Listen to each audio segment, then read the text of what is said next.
नमस्कार, आप देख रहे हैं न्यूज 24 मध्य प्रदेश छत्तीसगढ़ और मैं हूं आपके साथ पवन पांडे। तो हमारी इस खास पेशकश में आप सभी का स्वागत है। दरअसल बजट सत्र पर आज हम बात करेंगे और बजट सत्र से पहले विपक्ष पर पीएम मोदी ने बड़ा हमला बोला है। संसद में आलोचना तीखी हो, हुड़दंग नहीं, ये कहना है प्रधानमंत्री नरेंद्र मोदी का। और उम्मीद है ऐसे सांसद आत्मनिरीक्षण करेंगे, हुड़दंग करने वाले लोग आत्मनिरीक्षण करेंगे, कहना है प्रधानमंत्री नरेंद्र मोदी का। और ये बजट सत्र जो है वो पश्चाताप का अवसर है। प्रधानमंत्री मोदी ने चुन चुनकर करारे वार किए हैं।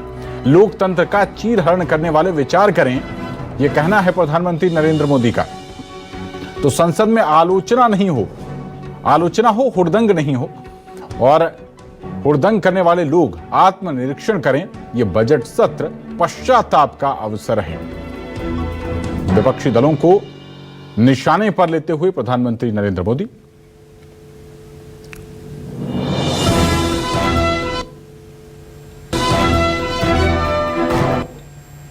हमारे खिलाफ तीखे से तीखी प्रतिक्रिया की होगी, उसके बावजूद भी मैं अवश्य मानता हूं कि देश का एक बहुत बड़ा वर्ग,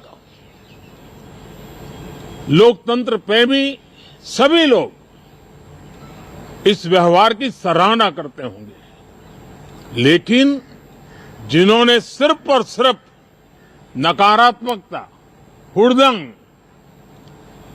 शरारतपूर्ण व्यवहार ये जो किया होगा, उनको शायद ही कोई याद करे। लेकिन अब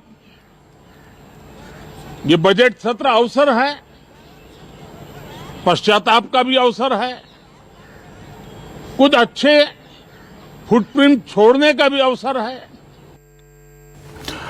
और आज से संसद के बजट सत्र की शुरुआत हो गई है। कल वित्त मंत्री निर्मला सीतारमण आम बजट पेश करेंगी और इस बजट से किसान, महिलाओं और युवाओं को बड़ी उम्मीदें हैं। साथ ही सरकारी कर्मचारियों को पुरानी पेंशन नीति की बहाली और गृहिणियों को भी काफी उम्मीदें हैं। आर्थिक डेवलपमेंट को पटरी पर लाने के लिए नई नई योजनाएं और फंडिंग मिलेगी, तो वहीं आम लोगों को आम बजट के रूप में महंगाई से उबरने की संजीवनी दिखाई दे रही है।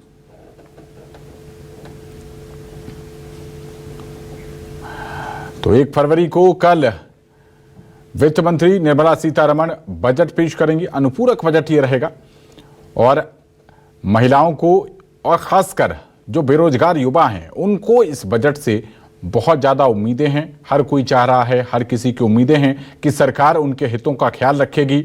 और क्योंकि आने वाले वक्त में लोकसभा चुनाव भी हैं, ऐसे में सरकार भी लोक लुभावन बजट लेकर आ सकती है, क्योंकि ज़्यादा से ज़्यादा भारतीय जनता पार्टी की सरकार है और भारतीय जनता पार्टी का जो संगठन है वो 51% वोट शेयर का टारगेट लेकर इस बार लोकसभा चुनाव में जा रहा है।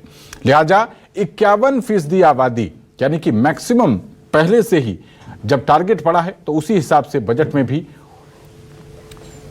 प्रावधान किए जा सकते हैं।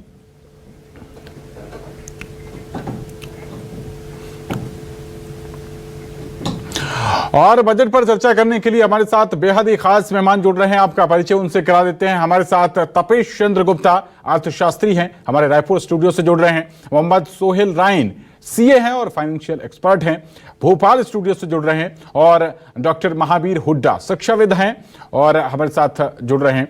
बहुत स्वागत है आप तीनों का न्यूज 24 पर। और सबसे पहले मैं आपसे ही जानना चाहूंगा, तपेश चंद्र गुप्ता जी, लोक लुभावन बजट की उम्मीद की जाए, क्योंकि आने वाले वक्त में लोकसभा चुनाव है और भारतीय जनता पार्टी जिसकी सरकार है उसका संगठन यह कह रहा है कि 51% वोट शेयर पर टारगेट है हमारा।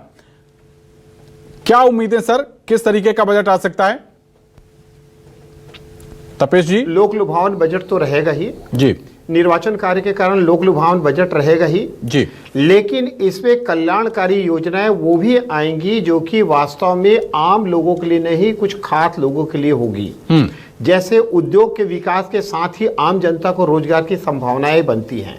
सड़क परिवहन व्यवस्थाओं के सुचारू रूप से संचालन की बात उठती है। और अभी जब राम मंदिर बना है, ऐसी दशा में पर्यटन विकास और उसके उन्नयन पर भी ऐसी चीजों पर ध्यान केंद्रित होगा। और सबसे बड़ी बात यह है कि विगत 10 वर्षों में मोदी जी के सांसद का हमने देखा कि मोदी जी बजट में प्रावधान कम करते हैं और आम जनता से ज्यादा सहयोग ले लेते हैं। चाहे राम मंदिर का निर्माण हो, चाहे कोरोना का संघर्ष हो, चाहे आपदा का अवसर हो, मोदी जी के एक आह्वान पर बड़ी से बड़ी राशि का संकलन की मजबूती और योजनाओं के संचालन में सहयोग प्राप्त हुआ है। तो बहुत से बजट में प्रावधान करने के साथ साथ ऐसे आह्वान भी करेंगे जनता से ताकि विकास में उनकी भूमिका और योगदान दिखे। अब रही बात जहां तक आयकर के बारे में, तो आयकर में मुझे पूरी संभावना है कि सरकार जो स्टैंडर्ड एक्शन देखती है, वैधानिक कटौतियां जो देती है सेवा वर्गीय लोगों को 50,000 तक का, उसकी सीमा बढ़ाकर लगभग 1 लाख रुपए तक होने की संभावना है। जो ओल्ड पेंशन स्कीम है, ओल्ड पेंशन स्कीम में थोड़ा सा अमेंडमेंट करके उसको लागू करने की बात होगी, क्योंकि एक बहुत बड़ा वर्ग पेंशन को लेकर काफी चिंतित है और नया पेंशन योजना जो है इतनी सार्थक या सफल नहीं हो पा रही है जितना हमने अपेक्षा की थी। इस कारण उसके नीति में थोड़ा परिवर्तन कर वो किया जाएगा। तीसरी बात, बजट को प्रोत्साहन देने के लिए बजट पर जो बचत पर जो ब्याज प्राप्त होती है उसे भी छूट देने की बात उठेगी, क्योंकि ब्याज दर में वृद्धि होने के बहुत सकारात्मक परिणाम आए हैं। उद्योग और रोजगार के लिए छोटे स्तर के ऋण योजना को और प्रारंभिक करेंगे, साथ में उसमें कुछ नॉमिनल सब्सिडी रहेगी जो मैं मान के चलता हूं ब्याज दरों से छूट से संबंधित होगी।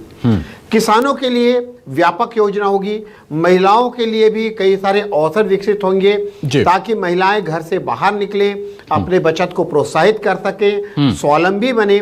तो ऐसी योजनाओं का सूत्रपात होना मुझे परिलक्षित होता हुआ दिख रहा है। और एक सबसे बड़ी बात यह है कि अब एंटरप्रेन्योर डेवलपमेंट का जमाना है, तो ऐसी दशा में युवकों के लिए रोजगार मूलक स्किल डेवलपमेंट या प्रोफेशनल या कहूं मैं कि रोजगार मूलक पाठ्यक्रमों का या प्रशिक्षणों का दौर शुरू करेंगे, ताकि युवक रोजगार से अपने मतलब सिर्फ नौकरी के ऊपर निर्भर न रहे, स्वयं के रोजगार पर आश्रित हो सके।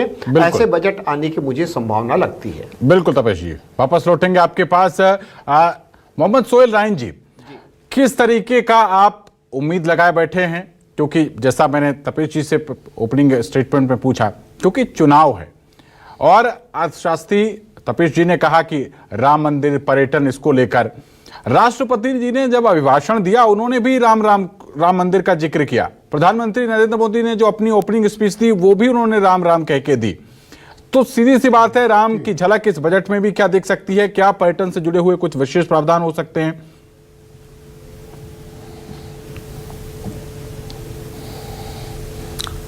जी धन्यवाद पवन जी। पवन जी, कपिल जी ने जैसा बोला रोड के बारे में, टूरिज्म के बारे में, डिफेंस के बारे में, और आपने पूछा। जी सोहेल जी बताइए, आवाज आ रही है आपकी, जवाब पूरा कीजिए। तो ये बिल्कुल उन्होंने पूरी की पूरी चीज एक बार में कवर करके चली है। जी आपको आवाज, अब आपने जब पूछा कि क्या ये चुनावी बजट हो सकता है, तो डेफिनेटली होगा। ये हम जानते हैं, भारत की जनता और भारत के राजनेता जब भी बजट आता है इसको चुनाव से लेके ही देखा जाता है। कभी भी हम कोई सा भी बजट इस तरीके से ले ही नहीं सकते कि इसका चुनाव पे कोई असर ना हो। तो ऐसा सोचना ही बेईमानी है, चाहे वो चुनावी साल का बजट हो, चाहे वो किसी और अन्य साल का बजट हो, क्योंकि स्टेट्स में भी कहीं ना कहीं चुनाव होते ही रहते हैं, तो उन सबको भी साथ के चलना पड़ता है। लेकिन जैसा कपिल जी ने कहा, बहुत ही अच्छी चीज बोली कि रोड के बारे में, टूरिज्म के बारे में, इंफ्रास्ट्रक्चर के बारे में, इन सब के बारे में बजट में बहुत अच्छा प्रावधान होने वाला है। एक चीज मैं अपनी तरफ से ऐड करना चाहूंगा कि डिफेंस में हमारा देश बहुत अच्छा कर रहा है माननीय प्रधानमंत्री मोदी जी के नेतृत्व में। तो डिफेंस में मुझे ऐसा लगता है कि हो सकता है बजट थोड़ा सा और ज्यादा एलोकेट किया जाए।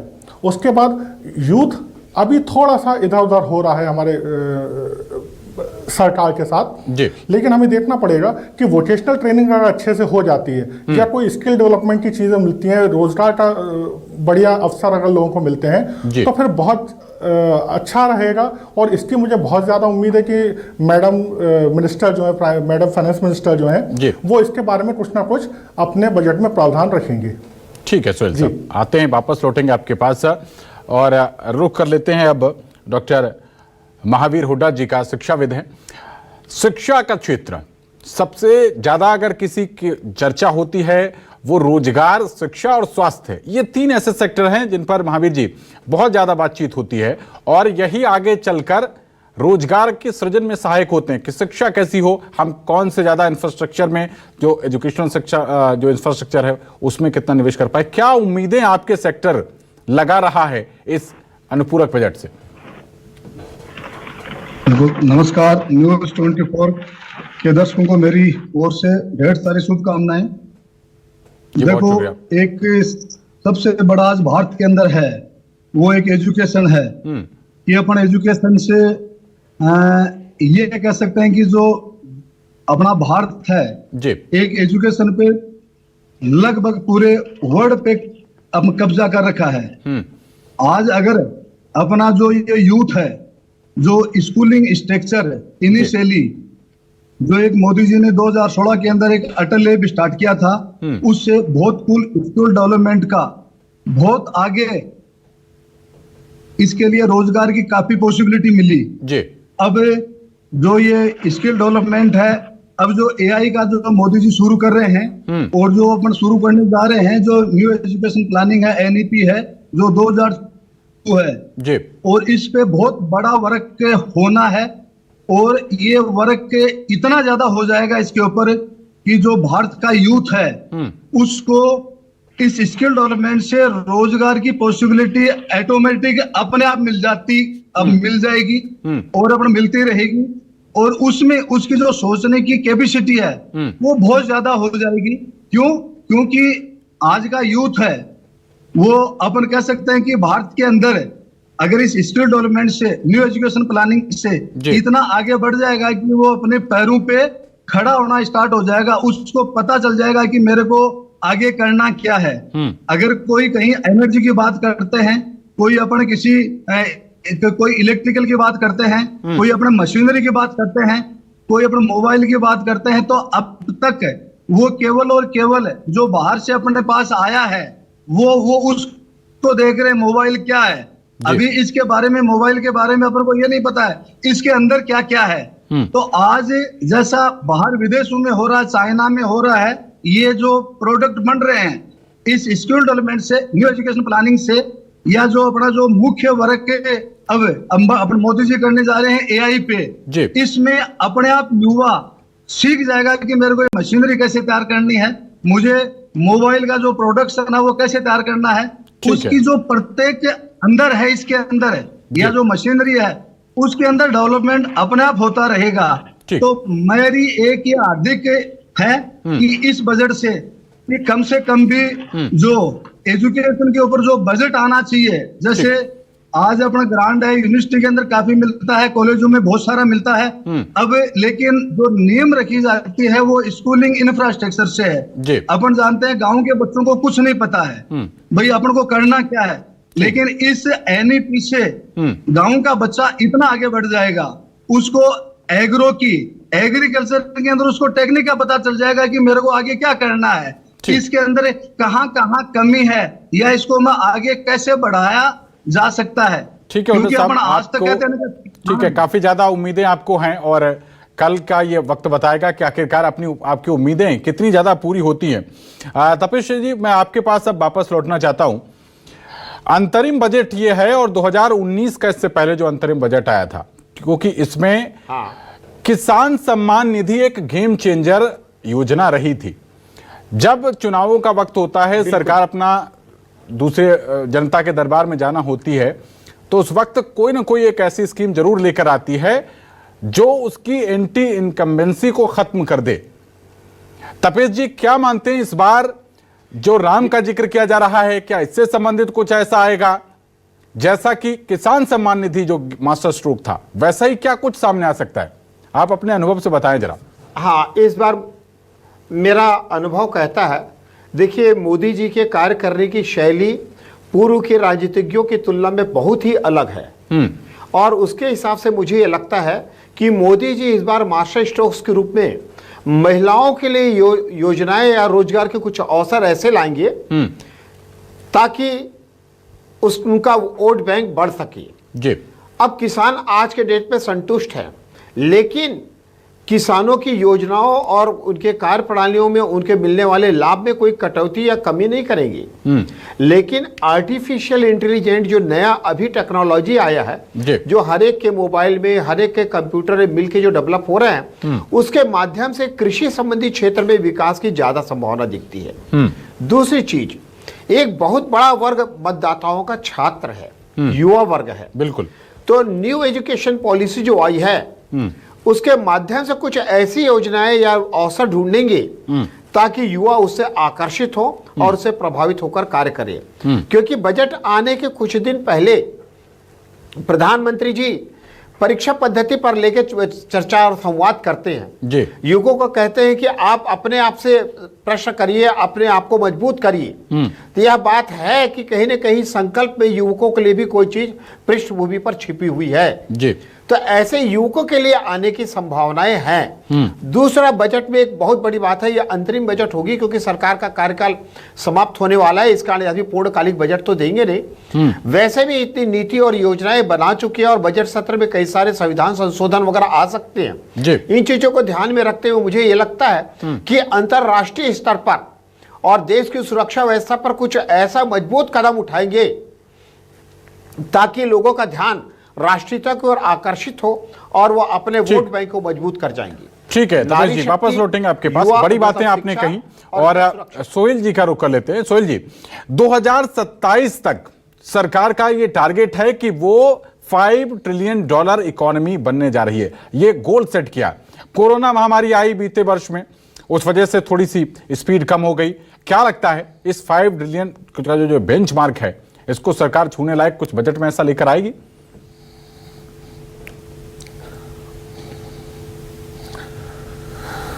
भाई साहब, पवन जी, मैं आपको पता हूँ, आपने इनसे पहले सवाल किया था एंटी इनकम्बेंसी के बारे में जी। तो ये तो मैं आपको आज लिख के दे सकता हूँ कि सरकार के प्रति एंटी इनकम्बेंसी बिल्कुल भी नहीं है। बिल्कुल नहीं, बल्कि प्रो इनकम्बेंसी है। काम किए हैं, एंटी इनकम्बेंसी इसको छू के भी नहीं गुजर रही जी। एंटी इनकम्बेंसी इसके आसपास भी नहीं गुजर रही है। प्रो इनकम्बेंट सरकार है ये। और अगली 3rd टर्म में फिर मोदी जी, माननीय मोदी जी हमारे यहाँ प्रधानमंत्री पद की शपथ लेने वाले हैं। अब हम ये एंटी इनकम्बेंसी क्यों नहीं है, उसकी वजह है हम फ्री में राशन दे रहे हैं जी। 80 करोड़ लोगों को इस देश में फ्री में राशन मिल रहा है। दूसरी चीज, सब्सिडीज मिल रही हैं जी। और उससे आगे हमने अभी एमपी के चुनाव में देखा लाडली बहना और लाडली लक्ष्मी, ये कितने बड़े गेम चेंजर साबित हुए जी। तो इस वजह से एंटी इनकम्बेंसी जैसी कोई चीज तो मुझे नहीं नजर आ रही कहीं से भी। अब आपने अगली बात करी $5 ट्रिलियन इकोनॉमी के लिए। अब उसके लिए अपन बात करें बजट के लिए, तो आज आपने अगर न्यूज़पेपर देखा हो तो उसमें 7 ट्रिलियन के बारे में बात हो रही है अब कि 2030 तक हम 7 ट्रिलियन तक जाएंगे। 2025 तक यहाँ तक कि ये बड़ा मुश्किल है कि हम 5 ट्रिलियन इकोनॉमी तो टच कर पाएं। लेकिन हाँ, इतना जरूर है, जिस तरीके के अभी ग्रोथ चल रही है इंडिया में, जिस तरीके का आप देख रहे हैं कि ग्रोथ रेट जो आ रहा है वो अभी 4.5 4.6 के आसपास चल रहा है। और हमारी महंगाई दर जो है वो अभी भी 6% चल रही है, अब 5.5 है, लगभग 6 के आसपास है। तो अगर हम उसको देखें तो 7 ट्रिलियन की इकोनॉमी को टच करना कोई बहुत बड़ा मतलब दूर की कोड़ी तो नहीं नजर आता मुझे। बिल्कुल, जिस तरीके से मार्केट भी परफॉर्म कर रहा है कि मोदी जी के सशक्त नेतृत्व में अगर हम चाहें तो इंडिया जरूर ऐसा टच कर सकती है। बिल्कुल सोहेल साहब, महावीर जी का रुख कर लेते हैं। महावीर जी, आपका क्लोजिंग रिमार्क क्या, जिस तरीके से आप शिक्षाविद हैं, आपके इंडस्ट्री को आपने पहले ही बताया कि आपकी तो उम्मीदें लगभग सारी पूरी हो रही हैं, आपने अपने ओपनिंग रिमार्क्स में कहा था, क्लोजिंग रिमार्क में क्या कहेंगे महावीर जी? तो देखो, हाँ यस सर, ये सर देखो, आज अपने इस एजुकेशन की बात करें जी सर, अब जो इस न्यू एजुकेशन प्लानिंग के अंदर ये मान लो कि पहले आज एजुकेशन अपने जैसे कोई बीएससी कर रहा है या साइंस ले रहा है, मैथ्स ले रहा है, कॉमर्स ले रहा है, आर्ट्स ले रहा है जी। इससे अपना जो एजुकेशन का आगे जो स्तर है वो लगभग ये कह सकते हैं कि 60% वैकेंट है बीए। अब जो कम से कम 45 कोर्सेज और आए हैं इंडस्ट्री के अंदर, स्कूल के अंदर, एआई के माध्यम से, स्किल डेवलपमेंट के माध्यम से। तो अपन ये कह सकते हैं कि आज का जो भारत का युवा है उसको एक इतना अच्छा मौका मिलेगा, मतलब कोई बेरोजगारी नहीं जी। रहेगी, अपने आप में ही बहुत वो बच्चा इतना आगे बढ़ जाएगा। अब मैं एक छोटी सी बात बताऊं, अब जो न्यू एजुकेशन प्लानिंग में जो आर्टिफिशियल इंटेलिजेंस का जो वर्क होगा मुख्य, तो मैं ये कह सकता हूं दोस्तों कि जो स्टूडेंट बीटेक करता है 12th के बाद, जो उसको नॉलेज होता है वो बच्चा 10th तक सीख लेगा। तो देखो सर कितनी बड़ी बात है, यानी वो 6 साल एडवांस रहेगा। यानी वो जो विदेशों में जो बच्चे पढ़ते हैं या वर्क करते हैं, आज अपना भारत, विकसित भारत उसकी ओर अग्रसर हो रहा है। तो पढ़ेगा इंडिया तभी तो बढ़ेगा इंडिया। बिल्कुल सही कह रहे हैं। बिल्कुल सर, आज किसान है। पहले अपन कहते थे वक्त इतनी ही याद दे रहा है हमको। तपेश जी, सोहेल जी और डॉक्टर महावीर जी, आप तीनों का बहुत शुक्रिया न्यूज़ 24 के साथ जुड़ने के लिए। और सरकार एक बहुत अच्छा बजट लेकर आने वाली है, सभी को इससे उम्मीदें हैं। और फिलहाल इस पेशकश में इतना ही। देश और दुनिया की तमाम बड़ी खबरों के लिए बने रहिए हमारे साथ। नमस्कार।